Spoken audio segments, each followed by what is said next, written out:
தரித்திரருக்கு சுவிசேஷம், திருச்சபைக்கு சத்தியம். இந்த 2 நோக்கங்களோடு மன்னா மழை பெய்து கொண்டிருக்கிறது. சங்கீத புஸ்தகத்திலிருந்து இந்நாட்களிலே நாம் செய்திகளை படித்து தியானித்து வருகிறோம். இந்த செய்திகள் மகிமை டிவியிலே வெளியிடப்படுகின்றன. இந்த சங்கீத செய்திகள் எல்லாமே தொகுப்பாக யூடியூபில் காணப்படும்.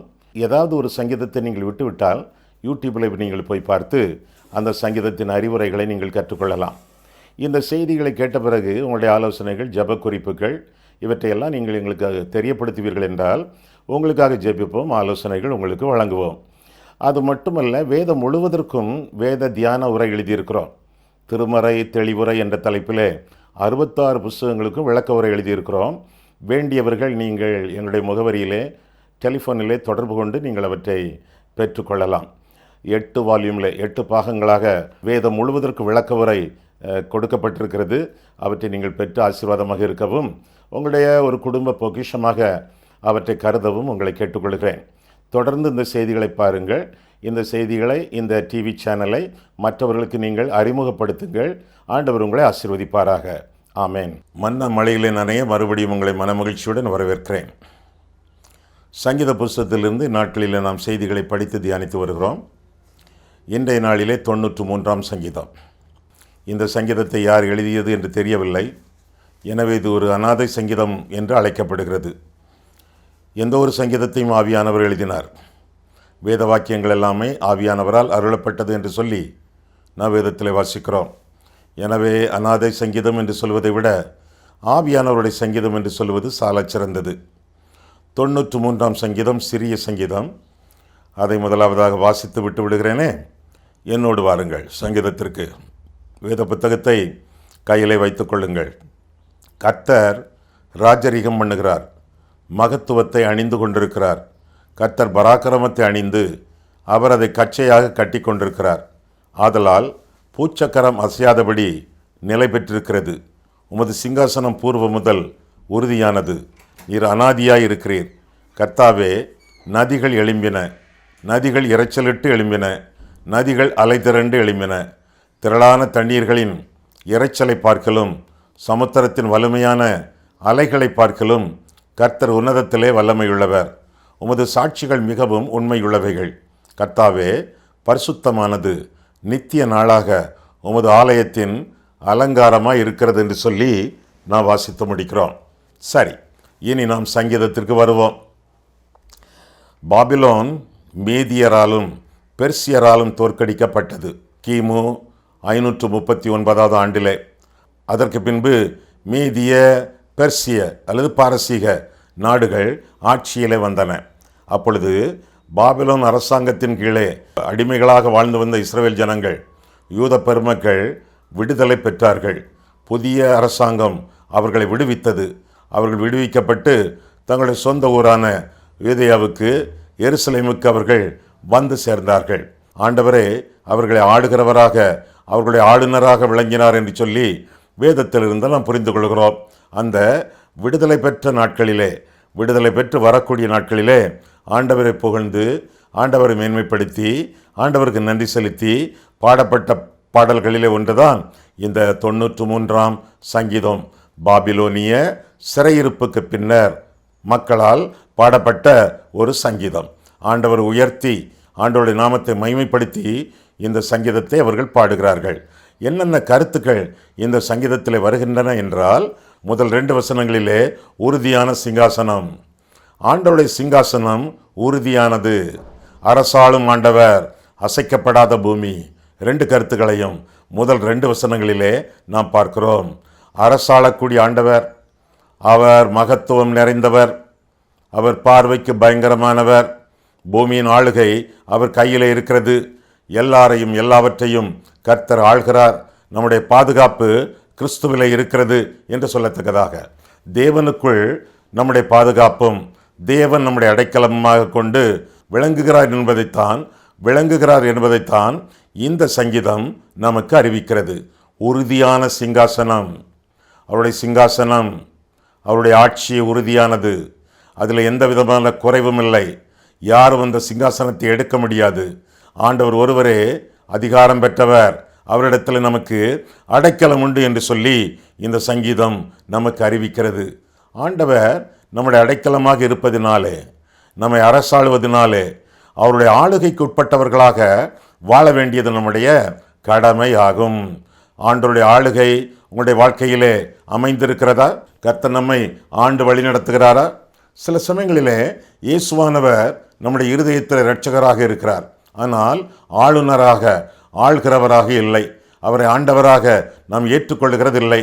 இயேசுவை இரட்சகராக ஏற்றுக்கொள்கிற அநேகர் அவரை ஆண்டவராக ஏற்றுக்கொள்ளவில்லை. அப்படின்னா என்ன அர்த்தம்? அவருடைய ஆளுகைக்கு தங்களுடைய வாழ்க்கையை அர்ப்பணித்து, அவருடைய ஆளுகைக்கு கீழ்ப்படிந்து, அவருக்காக வாழ தங்களுடைய வாழ்க்கையை ஒப்பு கொடுக்கவில்லை.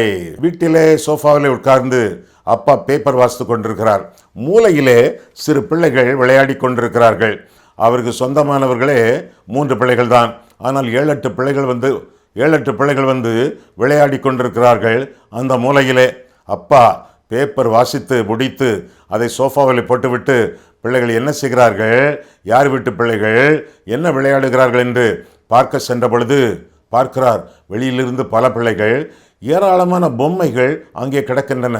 இவர் வாங்கி கொடுத்ததெல்லாம் ஒரு கிரிக்கெட் பேட், அதனுடைய பால், சில பொம்மைகள், அவ்வளோதான். ஆனால் இப்பொழுதோ 20-25 பொம்மைகள் அங்கே காணப்படுகின்றன. குனிந்து ஒரு அழகான பொம்மையை அவர் தூக்கி சொல்கிறார், இது யாருடைய பொம்மை, எங்கே இருந்து வந்தது என்று கேட்டார். பிள்ளைகளெல்லாம் கத்துக்கின்றன, எப்பா நீங்கள் போய் சோஃபாவில் உட்காந்து உங்கள் பேப்பரை வாசிக்கிட்டு இருக்கீங்க, உங்கள் பேப்பரை வாசித்து கொண்டிருங்க, இது எங்களுடைய மூளை, இது எங்களுடைய விளையாட்டு, இதை கெடுக்காதீங்க, போங்க அப்பா என்று சொல்லி அப்பாவை பிள்ளைகள் விரட்டுகின்றன. தகப்பனார் தங்கள் வீட்டில் இருப்பது பிள்ளைகளுக்கு ஆசைதான், நிச்சயமாக ஆசைதான். ஆனால் சொந்த விளையாட்டிலே, அந்தரங்கத்திலே, அந்த மூலையிலே தகப்பனார் வந்து தலையிடுவது பிள்ளைகளுக்கு விருப்பம் இல்லை. அதே போல இன்றைக்கு அநேக கிறிஸ்தவர்கள் வாழ்ந்து கொண்டிருக்கிறார்கள். எப்படி? ஆண்டவர் தங்களுடைய இருதயத்தில் இருக்க வேண்டிக் கொள்கிறார்கள். ஆனால் வந்த பிறகு தங்களை ஆளுவதற்கு அவர்கள் தங்களை கடவுளுக்கு ஒப்பு கொடுப்பதில்லை. தங்களுடைய சொந்த விளையாட்டு, சொந்த மூளை, சொந்த வியாபாரம் எல்லாம் தங்களுக்கு சொந்தம் என்று சொல்லி தாங்களே ஆண்டு கொள்வார்கள் என்று சொல்லி சுய ஆளுகையிலே தங்களுடைய வாழ்க்கையை வழி நடத்துகிறார்கள். வீட்டின் எல்லா பகுதிகளிலும் ஆண்டவர் ஆளுகை செய்வது அவர்களுக்கு விருப்பமில்லை. இருதயத்தின் எல்லா பகுதிகளையும், வாழ்க்கையின் எல்லா நிலைமைகளையும், சரீரத்தின் எல்லா அங்கங்களையும் ஆண்டவர் ஆளுகை செய்து வாழுவது அவர்களுக்கு இஷ்டமில்லை. ஒரு இடத்தை மட்டும் கொடுக்கிறார்கள், தங்களுடைய இருதயத்தை கொடுக்கிறார்கள், மற்ற எந்த இடத்தையும் ஆண்டவருக்கு கொடுப்பதில்லை. அந்த ஒரு இடத்துல கூட ஒரே ஒரு அறையை மட்டும் கொடுக்கிறார்கள், மற்ற அறைகளை எல்லாம் தாங்களே ஆண்டு கொள்ளத்தக்கதாக மூடி வைத்துக் கொள்கிறார்கள். முன் அறை அலங்காரம், உள் அறைகள் அலங்கோலம். இப்படித்தான் அநேகருடைய வாழ்க்கை காணப்படுகிறது இந்த நாட்களிலே. ஒரு சில பகுதிகளிலே ஆண்டவரை ஏற்றுக்கொண்டு மற்ற பகுதிகளிலெல்லாம் ஆண்டவருடைய ஆளுகை ஈடுபடுவதற்கு அவர்கள் வாய்ப்பே கொடுக்கிறதில்லை. நீர் இரட்சகராக இரும், நாங்களே எங்களை ஆண்டு கொள்வோம் என்று தாங்களே ஆண்டவர்களாக மாறிவிடுகிறார்கள். இதனால் பிரயோஜனம் இல்லை. இதனால் வாழ்க்கை ஆசீர்வாதமாக ஆகவே ஆகாது. ஆண்டவருடைய உறுதியான சிங்காசனம் உலகத்திலே மட்டுமல்ல, உன்னதத்திலே மட்டுமல்ல, நம்முடைய உள்ளத்திலும் விளங்க வேண்டும், நம்முடைய இல்லத்திலும் விளங்க வேண்டும். அப்போதான் ஆண்டவருடைய ஆளுகையை நம்முடைய வாழ்க்கையிலே அனுதினமும் ஆசீர்வாதமாக அனுபவித்து ஆனந்தமாக வாழ்வோம்.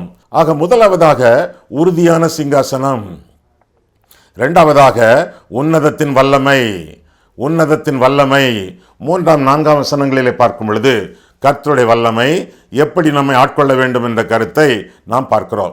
93 சங்கீதம் 3-4 வசனங்கள். கர்த்தாவே, நதிகள் எழும்பின, நதிகள் இரைச்சலிட்டு எழும்பின, நதிகள் அலைதிரண்டு எழும்பின. நதிகள் நதிகள் நதிகள் 3 தடவை நதிகள். திரளான தண்ணீர்களின் இரைச்சலை பார்க்கலும், சமுத்திரத்தின் வலிமையான அலைகளை பார்க்கலும் கர்த்தர் உன்னதத்திலே வல்லமை உள்ளவர் என்று சொல்லி அந்த சங்கீத வசனங்களிலே நாம் வாசிக்கிறோம். ஆக முதலாவதாக உறுதியான சிங்காசனம், இரண்டாவதாக உன்னதத்தின் வல்லமை. நதிகள் 3 முறை. நதி என்று சொல்லும் பொழுது அது போராட்டத்திற்குரிய ஒரு அடையாளமாக காணப்படுகிறது. நதிகள் குறுக்கீடு செய்யக்கூடியவைகள். நதிகள் நாம் கடந்து செல்லக்கூடாத அளவிற்கு தடைகள் விதிக்கக்கூடியவை. நதிகள் ஆழமானவை, நீச்சல் தெரியாதவர்கள் கஷ்டப்படுவார்கள். நதிகள் நமக்கும் இன்னொரு இடத்திற்கும் இடையே சுவராக வந்து நிற்கக்கூடியவைகள். இந்த நதிகளை நாம் என்ன செய்ய? இந்த நதிகளை ஆண்டவர் என்ன செய்வார்? யோசுவா புஸ்தகத்திலே பார்க்கிறோம், நதி பிளந்தது. எலியா வாழ்க்கையிலே பார்க்கிறோம், நதி பிளந்தது. எலிசா வாழ்க்கையிலே பார்க்கிறோம், நதி பிளந்தது. என்னதான் கூக்குரலிட்டு நதிகள் ஆரவாரமிட்டாலும் அந்த நதிகள் பிளக்கும் என்று சொல்லி வேதம் நமக்கு கற்றுக் கொடுக்கிறது. அதைத்தான் ஓசையின் நாட்களிலே, இஸ்ரவேல் ஜனங்களின் நாட்களிலே பார்க்கிறோம். கடல் பிளந்தது, ஜனங்கள் கடந்து சென்றார்கள் என்று சொல்லி வேதம் நமக்கு கற்றுக் கொடுக்கிறது. ஒருவேளை உங்களுடைய வாழ்க்கையிலே இன்றைய நாட்களிலே ஏதாவது போராட்டத்தில் வாழ்ந்து கொண்டிருக்கிறீர்களா? எங்கும் நகர முடியாமல், எங்கும் போக முடியாமல், யாரையும் நம்ப முடியாமல், எதிலுமே நம்பிக்கை இல்லாமல் வறட்சியாக வறண்ட ஒரு வாழ்க்கை வாழ்ந்து கொண்டிருக்கிறீர்களா? அப்படி என்றால் வறண்ட வாழ்க்கை நீங்கி வசந்த வாழ்க்கை உங்களை நோக்கி வந்து கொண்டிருக்கிறது. உங்களுடைய போராட்டங்களுக்கு முடிவு உண்டு, நிச்சயமாகவே முடிவு உண்டு. உங்கள் நம்பிக்கை வீண் போகாது என்று சொல்லி வேதம் சொல்லுகிறது. இஸ்ரவேல் ஜனங்கள் எகிப்தியர் கைகளிலிருந்து தப்பி ஓடி வருகிறார்கள். முன்னால் கடல், பின்னால் துரத்தும் எதிரிகள், இடது பக்கத்திலே உயரமான மலைகள், வலது பக்கத்திலே செருகு மணல். கால் வைத்தால் உடம்பு உள்ளே போய்விடும் செருகு மணல். 4 பக்கமும் நகர முடியாத நிலைமை. மீண்டும் முன்னால் கடல், பின்னால் எதிரிகள், இடது பக்கம் மலைகள், வலது பக்கம் மணல். போக்கற்ற நிலைமை, மூளை மரத்து போன நிலைமை, கால்கள் வேலை செய்யாத நிலைமை. கடத்தி கொண்டு வந்தானே மோசே, அவனை கல்லெறியலாமா என்று யோசிக்கும் நிலைமை. அந்த சூழ்நிலையிலும், மார்க்கம் இழந்த சூழ்நிலையிலும் மார்க்கத்தை உண்டு பண்ணினார் மகிமையின் தெய்வம். கடல் பிளந்தது, ஜனங்கள் கடந்து சென்றார்கள். அதுபோல எந்த நதிகள் நம்மை சூழ்ந்து கொண்டிருந்தாலும் எல்லாமே தேவ வல்லமையினாலே பிளக்கும். போராட்டங்களுக்கு முடிவு உண்டு. போராட்டங்களை விட்டு கடந்து செல்வோம் என்று சொல்லி வேதம் நமக்கு பல இடங்களிலே கற்றுக் கொடுக்கிறது. தண்ணீர்களின் இரைச்சல், சமுத்திரத்தின் அலைகள்.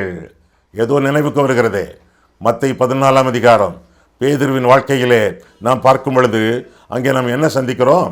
பேதுருவின் வாழ்க்கையிலே நாம் பார்க்கும் பொழுது, ஆண்டவரே நான் கடலிலே நடக்கட்டுமா என்று கேட்கிறான். ஆண்டவர் சொல்கிறார், வா என்று சொல்கிறார். தன்னுடைய கண்களை கர்த்தர் மேல் வைத்து அவன் தண்ணீரிலே நடந்த பொழுது நடந்து சென்றான். அமைதியாக இருந்தது, ஆசீர்வாதமாக இருந்தது, ஆனந்தமாக இருந்தது. மற்ற சீசர்களுக்கு கிடைக்கப்பெறாத நன்மை, பெரிய ஆசீர்வாதம், பெரிய அந்தஸ்து தனக்கு கிடைத்ததாக நினைத்து சென்று கொண்டே இருக்கிறான். கொஞ்ச நேரத்திலே கடல் குமரியது, காற்று சீறியது. கர்த்தர் மேல் வைத்த கண்களை விட்டு கடல் அலைகள் மேல் வைத்த பொழுது அவன் கடலுக்குள்ளே மூழ்கினான் என்று சொல்லி வேதத்திலே வாசிக்கிறோம். நம்முடைய வாழ்க்கையிலே கூட கர்த்தர் மேல் பதித்த கண்களை சற்றும் அகல விடாமல் ஆண்டவரையை பார்த்து பிழைத்து பிரகாசமடைந்து ஆண்டவருக்கு மகிமையாக வாழ வேண்டியது நம்முடைய கடமை. ஆனால் ஆண்டவரை விட்டுவிட்டு சுயமதியை நெறியென்றுகந்து சாய்ந்து நம்முடைய இஷ்டப்படி வாழ தலைப்படுவோம் என்றால், முயற்சிப்போம் என்றால், தண்ணீர்களின் இரைச்சல், சமுத்திரத்தின் அலைகள் எல்லாமே நம்மை தாக்கும் என்பதை அறிந்து கொள்ள வேண்டும். எனவே கர்த்தர் எப்பொழுதும் நம்முடைய கண்களுக்கு முன்பாக இருக்க வேண்டும். கர்த்தரை என் கண்களுக்கு முன்பாக வைத்திருக்கிறேன் என்று சங்கீதக்காரன் சொல்லுவது போல நாமும் நம்முடைய வாழ்க்கையிலே எப்பொழுதும் துன்பம் சூழக்கூடிய வேளையிலே, கடல் போல ஜலம் புரண்டு வரக்கூடிய சூழ்நிலையிலே, ஜனங்கள் நமக்கு விரோதமாக வரக்கூடிய சூழ்நிலையிலே கர்த்தரையே பார்ப்போம். அவர் உன்னதமானவர், அவருடைய சிங்காசனம் உறுதியானது, உன்னதத்தின் வல்லமை கொண்டவர். எனவே ஆண்டவரையை பார்த்து பிழைத்து பிரகாசம் அடைய வேண்டியது நம்முடைய கடமை ஆகும். கர்த்தரை பார்க்கும் பொழுது எல்லா சத்துருக்களும் நீங்கி விடுவார்கள். ஏனென்றால் அவருடைய வல்லமைக்கு முன்பாக யார் நிற்கக்கூடும்? கர்த்தர் என் பட்சத்தில் இருக்கிறார், யாருக்கு பயப்படுவேன் என்று சங்கீதக்காரன் சொல்லுவது போல இந்த உலகத்திலே நாமும் சொல்லலாம். நம்முடைய சூழ்நிலைகளை விட நான் வழிபடக்கூடிய தெய்வம், நான் வணங்கக்கூடிய தெய்வம், நான் விசுவாசிக்கக்கூடிய தெய்வம் பெரியவர். நம்முடைய எல்லா காரியங்களை விட, நம்முடைய பிரச்சனைகளை விட நம்முடைய தெய்வம் பெரியவர். எனவே பெரிய கர்த்தரிடத்திலே நம்முடைய சிறிய பிரச்சனைகளை ஒப்பு கொடுத்து சுபிட்சமாக வாழ்வோம். கர்த்தர் வல்லவர், எல்லா தீங்கினின்றும் நம்மை விடுவிக்க வல்லவராக இருக்கிறார் என்று சொல்லி வேதம் நமக்கு தெளிவாக கற்றுக் கொடுக்கிறது. சூழ்நிலையை பார்க்காமல், சுற்றுப்புறத்தை பார்க்காமல் தெய்வத்தை பார்ப்போம். கர்த்தர் மேல் கண்களை வைத்து அவரையே நம்பி நாடி நான் வாழ்வோம். ஐயா, ஆண்டவர் பேரிலே தான் நம்பிக்கையோடு நான் வாழ்கிறேன். ஒன்றும் நடக்கவில்லை ஐயா. நடக்கும், கடைசி நேரத்தில் நடக்கும், கடைசி மணி துளியிலே கூட நிச்சயமாக நடக்கும். அவர் உறங்குவதும் இல்லை, தூங்குவதும் இல்லை. 24 மணி நேரமும் உங்களுக்காக கண் விழித்து கரிசனையோடு காப்பாற்றி வருகிறார். உங்களுடைய பிரச்சனைக்குரிய தீர்வு, முடிவு, விடுதலை வந்து கொண்டிருக்கிறது. நீங்கள் சுதந்திரித்துக் கொள்ளப் போகிறீர்கள். நீங்கள் சுதாரித்துக் கொள்ளப் போகிறீர்கள். நீங்கள் சுபிட்சமாக இந்த உலகத்திலே வாழப்போகிறீர்கள். காரணம், உன்னதத்தின் வல்லமையிலே உங்களுக்கும் பங்குண்டு என்று சொல்லி வேதம் நமக்கு கற்றுக் கொடுக்கிறது. உன்னதத்தின் வல்லமை வரும் வரை எருசலேமிலே இருங்கள் என்று சொல்லி ஆண்டவர் கற்பித்தாரே. லூக்கா 24 அதிகாரம் 49 வசனத்திலே, பரிசுத்தாவி உங்களிடத்தில் வரும் பொழுது பலனடைந்து எருசலேமிலும் யூதேயா முழுவதிலும் பூமியின் கடைசி பரியந்தமும் எனக்கு சாட்சிகளாக இருப்பீர்கள் என்று சொல்லி கர்த்தர் சொன்னாரே. அதுபோல உன்னதத்தின் வல்லமை, பரிசுத்தாவியானவருடைய வல்லமை உங்களிடத்தில் வரும் பொழுது, நீங்கள் பெறும் பொழுது சாட்சிகளாக இருப்பீர்கள். எப்படி வல்லமையான சாட்சிகளாக இந்த உலகத்திலே வாழ்வீர்கள். மீண்டும் வந்த வசனம் அப்போஸ்தலர் 1:8. மீண்டும் வந்த வசனம் அப்போஸ்தலர் 1:8. பரிசுத்தாவி உங்களிடத்தில் வரும் பொழுது, யாரிடத்தில் வரும் பொழுது? சீஷர்களிடத்தில் வரும் பொழுது. பரிசுத்தாவி உங்களிடத்தில் வரும் பொழுது 2 காரியம் நடக்கும். என்ன? 1, பலன் அடைவீர்கள். 2, சாட்சிகளாக இருப்பீர்கள். 2 காரியங்களையும் உன்னதத்தின் வல்லமை நமக்கு கொண்டு வரும். ஐயா, அப்படின்னா இந்த சீஷர்களெல்லாம் பலனோடு வாழவில்லையா, சாட்சிகளாக ஜீவிக்கவில்லையா என்று கேட்டால் பேரளவிலே அது உண்மைதான். பலன் இல்லை, சாட்சி இல்லை. அவர்களுக்கு பலத்தையும் சாட்சியையும் கொடுக்கத்தக்கதாக பரிசுத்தாவியானவருடைய உன்னதத்தின் வல்லமை அவர்களுக்கு தேவையாக இருந்தது. ஒருவன் காட்டி கொடுத்தான், ஒருவன் மறுதலித்தான். மற்றவர்களெல்லாம் மெய்ப்பனை வெட்டுவேன், ஆடுகள் சிதறடிக்கப்படும் என்ற வாக்கு கிணங்க எல்லாரும் அவரை விட்டு ஓடியே போனார்கள். எங்கே பலன், எங்கே சாட்சி? எல்லாவற்றையும் இழந்து போனார்கள். அந்த சூழ்நிலையிலே நீங்கள் பலன் அடைவீர்கள் என்று சொல்லி ஆண்டவர் திருவுளம் பெற்றுவதாக நாம் வேதத்திலே வாசிக்கிறோம். எந்த இடத்துல பேதுரு ஆண்டவரை மறுதலித்தானோ அந்த இடத்திலேயே சாட்சியாக இருக்கக்கூடிய அளவிலே ஆண்டவர் அவனை ஸ்தாபித்தார் என்று சொல்லி வேதம் கற்றுக் கொடுக்கிறது.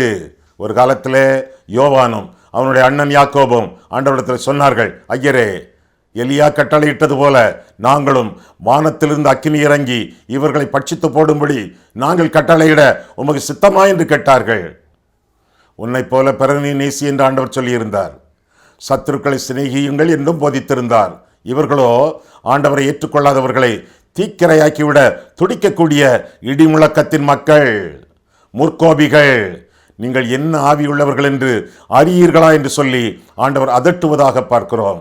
சமாரியரை தீக்கிரையாக்கிவிட துடிக்கும் மனிதர்கள், அந்த அன்பின் சீஷன் யோவானும் அவனுடைய அண்ணன் யாக்கோபும். ஆனால் என்ன வாசிக்கிறோம்? பரிசுத்தாவியானவரை இவர்கள் எல்லாம் பெற்ற பொழுது, அப்போஸ்தலர் 2 அதிகாரத்திலே அடைந்த பொழுது பலன் அடைந்தார்கள். உன்னதத்தின் பலன் கற்பிக்கப்பட்டார்கள். எந்த எருசலேமிலே இயேசுவை மறுதலித்தானோ பேதுரு, அந்த இடத்திலே பெந்தெகோஸ்தே நாளிலே சாட்சி பகர்ந்து 3000 பேர் ரட்சிக்கப்பட்டார்கள் என்று சொல்லி வேதத்திலே வாசிக்கிறோம். சமாரியரை தீக்கிரையாக்கிவிட துடித்த யோவான், அவனும் பேதுருவும் சமாரியரின் கிராமங்கள் தோறும் எல்லை எங்கிலும் சுவிசேஷத்தை அறிவித்தார்கள் என்று சொல்லி வேதம் சொல்லுகிறது. அவர்கள் பலனடைந்தார்கள், அவர்கள் சாட்சி பகர்ந்தார்கள். அந்த ஆவியானவர் நம்முடைய வாழ்க்கையில் சொந்தமாகத்தக்கதாக ஆண்டவராகிய இயேசு கிறிஸ்துவை இருதயத்தில் சொந்த இரட்சகராக ஏற்றுக்கொண்டு பிதா, குமாரன், பரிசுத்த ஆவியானவரை திரித்துவ தெய்வமாக உங்களுடைய வாழ்க்கையிலே நீங்கள் ஏற்றுக்கொண்டு வல்லமையோடு சாட்சியோடு வாழத்தக்கதாக ஆண்டவர் உங்களை அழைக்கிறார். முதலாவதாக உறுதியான சிங்காசனம், 2வதாக உன்னதத்தின் வல்லமை, 3வதாக உண்மையுள்ள சாட்சிகள். அவர்களை குறித்தும் 5ஆம் வசனத்திலே நாம் பார்க்கிறோம்.